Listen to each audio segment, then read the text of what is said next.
Israel-Iran News Now. Hezbollah claims they fired guided missiles and drones at Israel. After cross-border Israeli attacks killed 3 individuals, including 2 Hezbollah members, the Iran-backed movement said it had struck northern Israel with drones and guided missiles Saturday. The organization claims it executed a complicated attack employing explosive drones and guided missiles on the headquarters of the Al-Manara Military Command and a meeting of forces from the 51st Battalion of the Golani Brigade. The Israeli military said Iron Dome successfully intercepted a suspicious aerial target that crossed from Lebanon into the vicinity of Manara in northern Israel. It also said the army hit the sources of firing of numerous Lebanon-launched anti-tank missiles into Manara. Later, Lebanon's national news agency reported that an Israeli airstrike on a Srebin village house wounded 11 people, 1 gravely. Israeli fighter jets targeted a Hezbollah military installation in the area of Quza in southern Lebanon, the army stated Saturday. Since the Israel-Hamas war in Gaza began over 7 months ago, Lebanon and Israel have exchanged fire virtually daily. Hezbollah grieved the loss of 2 Kfar Kila and Qaim fighters in 2 statements Saturday. It called them martyred on the road to Jerusalem, referring to Israeli killed comrades. Hezbollah stated that it fired dozens of rockets toward Meron, northern Israel, overnight Saturday to Sunday. The organization claimed revenge for Israeli attacks on civilian residences in southern Lebanon, notably Kfar Kila and Srebin.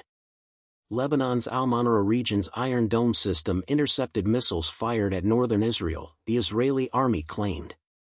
It claimed to have hit military infrastructure in Srebin.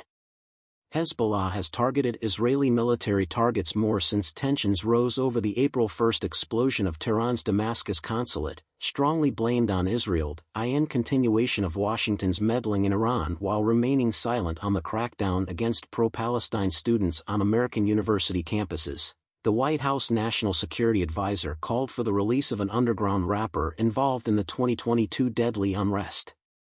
IRNA reported that Jake Sullivan wrote on his X social media account on Saturday against an Iranian court's death ruling against Tumash Salehi for inciting deadly violence after Mahsa Amini died in hospital 3 days after she collapsed at a Tehran police station after her arrest for violating hijab laws in 2022.